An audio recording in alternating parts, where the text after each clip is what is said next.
Good morning, students. I hope all of you are well and healthy. And as I mentioned in our last class that I would take only this week as a revision week, and we will revise all those chapters that are done in the classes so far. Like I have given you the detail, the covered material is from chapter 8 to 12 is done. So what we are going to do in this week is I will pick up 2 or 3 lessons or chapters in every class, and we will revise the main terms and the important questions, and you have to prepare them at home. So it's not possible for me to collect each and everything in these slides, but what you have to do, learn those things with me, and the rest is your task to do it at home. After this talk, you have to open up your books and see everything in detail. So here I gave you the pages number that 203, 32 to 392 is all done. All the topics, main important points have been done in these lessons. So today only we will revise chapter 10 and chapter 11, the Jefferson Era and National and Regional Growth. Okay, so first lesson was about Jefferson Era, and in this lesson you had learned about the presidency of Thomas Jefferson and what were the major accomplishments of Jefferson presidency. So here we are going to revise few terms like and names. John Marshall, you should know who was John Marshall. He was a Chief Justice of the Supreme Court. Then we have a Judiciary Act of 1801, and it was a law, and it is very important law in history. Like it was a law that increased the number of federal judges by 16 in this law. Then there is another term, midnight judges, and you should know who were midnight judges. These judges were basically appointed by Supreme Court. They appointed to Supreme Court by President Adam late on the last day of his administration.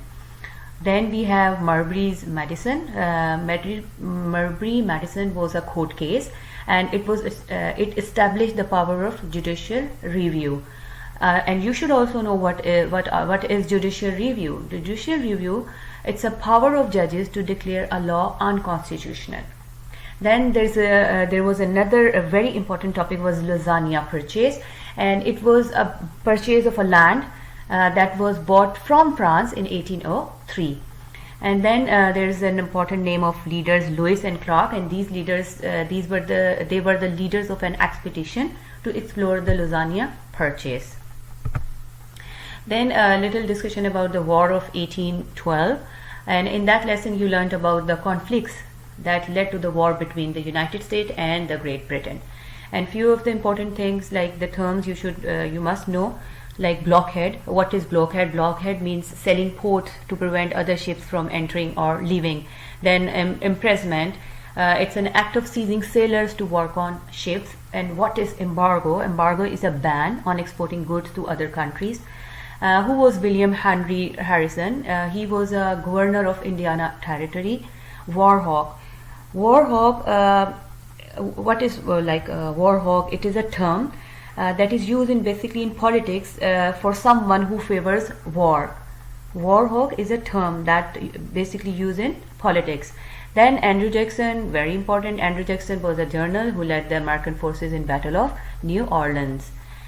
Treaty of Ganhead, it was a treaty that ended the War of 1812. Because of this treaty, the war came to an end. And armistice is end of fighting. Let me see. Yes, it was also an agreement that stops fighting. It end to fighting. It was an agreement.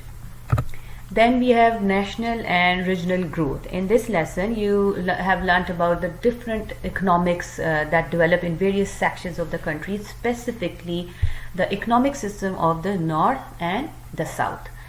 Then few terms very important. Eli Whitney, he was inventor, American inventor. Eli Whitney, very famous American inventor. And what he did, he invented interchangeable parts and the cotton gin. Industrial Revolution, you must have heard this term many times. What is Industrial Revolution? It is a change in making of goods, as machines are basically replaced hand tools, and large factories replace small workshops.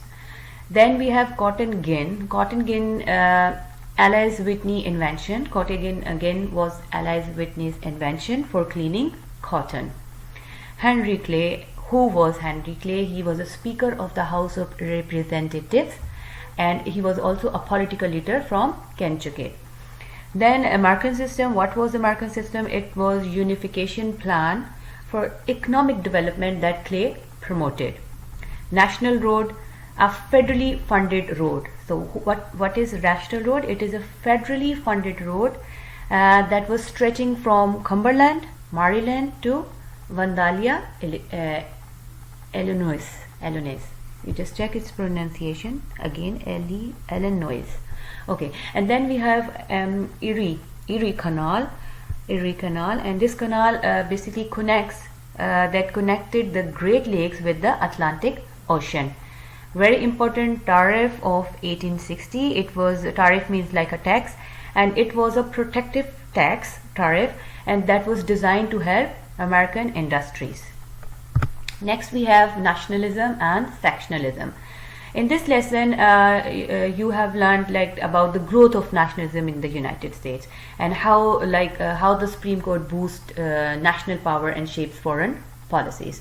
The most important terms we will revise quickly, like McCulloch versus Maryland. It was a very popular Supreme Court case, and according to this case, they denied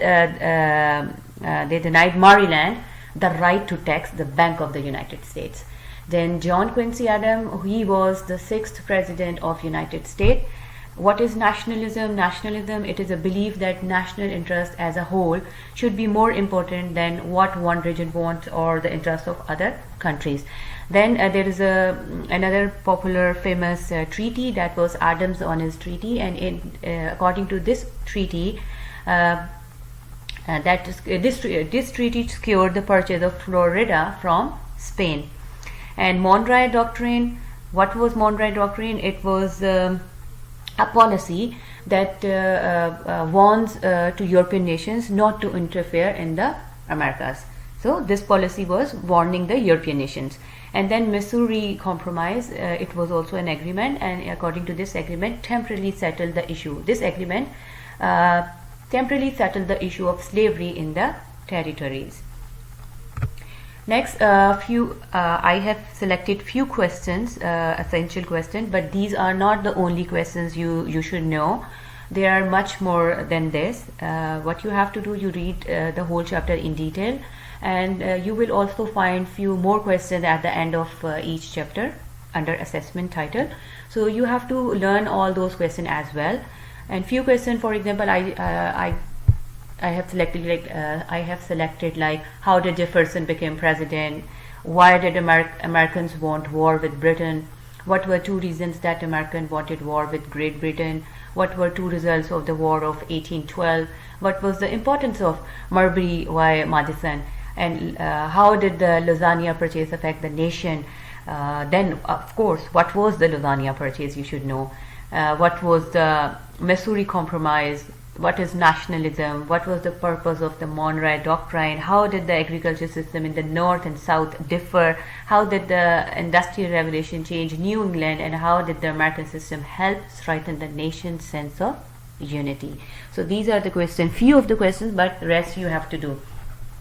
And at the end, like always, you have a task to prepare these 2 chapters, chapter 10 and chapter 11, and prepare them well for your assessments that might be coming soon. So meantime, take care of yourself. Hope to see you again.